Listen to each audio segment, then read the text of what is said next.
Olá, vamos conversar um pouquinho agora sobre a antijuridicidade penal. Quando a gente fala da antijuridicidade penal, significa dizer que a gente está no segundo elemento do conceito tripartido de crime. A gente diz que crime é um fato típico, antijurídico e culpável.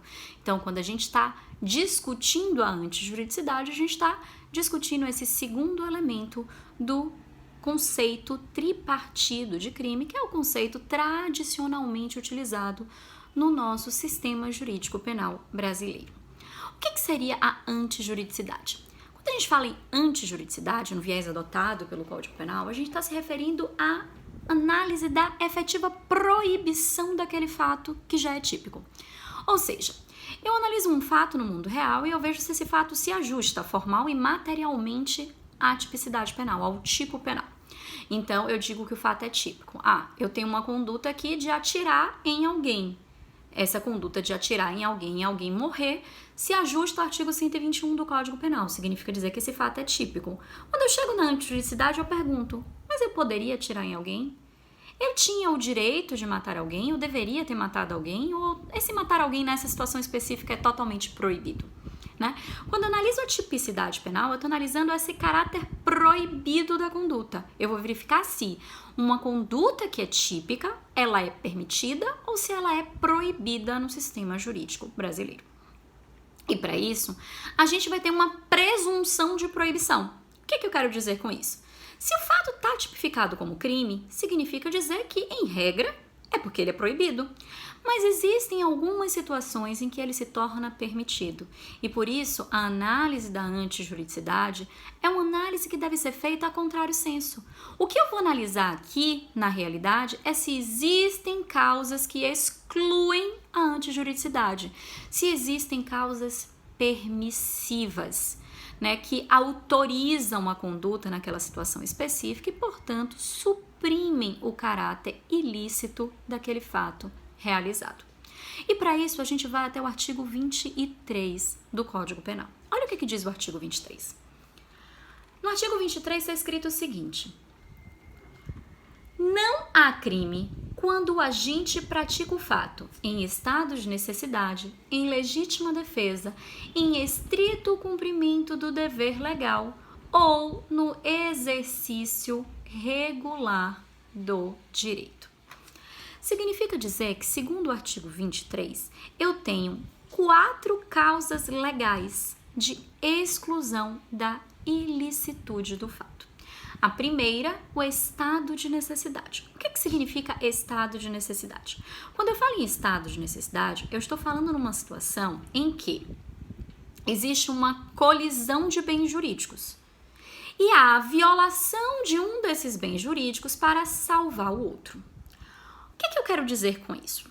Vamos pensar aqui numa situação em que eu tenho um carro desgovernado, em que o freio está quebrado, né?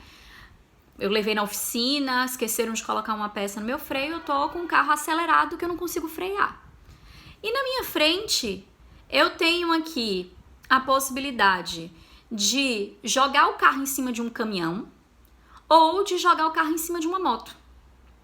Nessa situação, eu tenho uma colisão de bens jurídicos. Eu tenho que ver qual é o bem jurídico que eu vou proteger e qual é o bem jurídico que necessariamente eu vou ter que violar. Então, há uma situação de estado de necessidade, eu não tenho o que fazer, eu violo um bem jurídico para salvar outro. Nessa situação específica aí do carro desgovernado, se o carro bate numa moto, significa dizer que o motorista da moto vai morrer.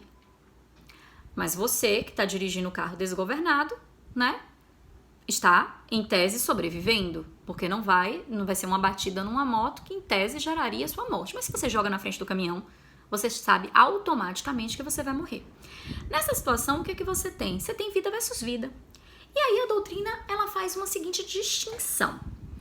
Ela vai perguntar o seguinte: existem diversas situações de conflito de bem jurídico. Tem situações em que eu tenho bens jurídicos de igual valor, vida versus vida.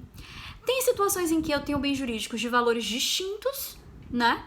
Em que eu tutelo e preservo aquele que vale mais e violo aquele que vale menos. Mas também tem situações em que eu posso querer preservar aquele que vale menos para violar aquele que vale mais. Estranho, né? Mas vamos lá. Segundo a teoria diferenciadora, a gente só fala em estado de necessidade que exclui a ilicitude do fato quando eu tiver a violação de um bem jurídico de menor valor para salvar um bem jurídico de maior valor. Exemplo, eu invadi uma casa, né, para salvar uma pessoa que estava lá porque a casa estava em chamas. Então, eu violei o domicílio, mas eu salvei uma vida. Nessa situação, eu teria um estado de necessidade justificante. Mas, segundo essa teoria diferenciadora, as outras duas situações de violação a bem jurídico seriam caracterizadas como estados de necessidade exculpantes, que eles excluiriam a culpabilidade através do elemento exigibilidade de conduta diversa. Porque nesses casos, eu tenho bens jurídicos de igual valor, vida versus vida, então eu estou selecionando qual vida vale mais, então seria uma situação de inexigibilidade de conduta diversa. E eu tenho bens jurídicos de valores diferentes, em que eu violo o que vale mais para salvar o que vale menos. Aí vocês falam, mas Rafaela, como é que eu vou permitir que alguém viole o que vale mais para salvar o que vale menos? E se no jogo, né, na situação de emergência, o que tiver em jogo for uma integridade física de um filho seu e a vida de um desconhecido? Você vai deixar seu filho paraplégico, tetraplégico para salvar a vida de um desconhecido? Pode ser que naquela situação específica o direito não possa exigir de você uma conduta diferente da que você adotou.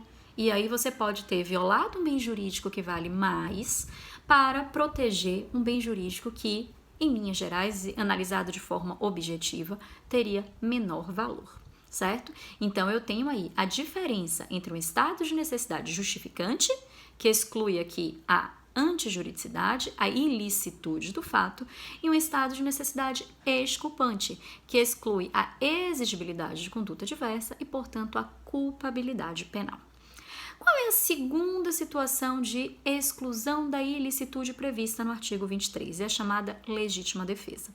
Quando eu falo em legítima defesa, eu falo numa reação a uma injusta agressão, né, contra si ou contra terceiro.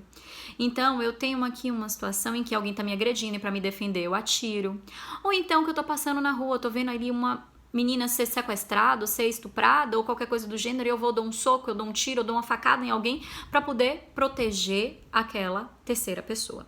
Nessa situação específica, eu falaria em uma exclusão da ilicitude por legítima defesa. Essa legítima defesa, portanto, vocês já conseguem observar que pode ser uma legítima defesa própria ou uma legítima defesa de terceiro. Eu tenho também lá no artigo 23 o chamado estrito cumprimento do dever legal. O que seria o estrito cumprimento do dever legal? Eu falo em estrito cumprimento do dever legal quando o sujeito ele atua contra, né, um bem jurídico porque ele está cumprindo um dever legal. Vamos pensar agora na situação do policial, que no exercício das suas funções, para realizar uma prisão em flagrante, ele está perseguindo alguém e ele invade um domicílio em perseguição. Ele está cumprindo um dever legal e, portanto, ele não pode estar fazendo uma conduta que seja considerada como proibida. E eu ainda tenho o chamado exercício regular de um direito. Quando eu falo em exercício regular do direito, eu estou dizendo o seguinte, que eu não posso considerar proibida aquela conduta que decorre do exercício normal de um direito do agente. Ou seja, eu tenho aqui agora uma situação em que o sujeito viola um bem jurídico para exercer um direito próprio. Então, alguém estava lá invadindo a minha casa, estava na minha casa sem minha autorização e eu simplesmente coloquei aquela pessoa para fora. A pessoa se sentiu ofendida, mas eu estou exercendo o meu direito, né, de domicílio. Eu tenho que manter na minha casa quem eu quiser. Tranquilos?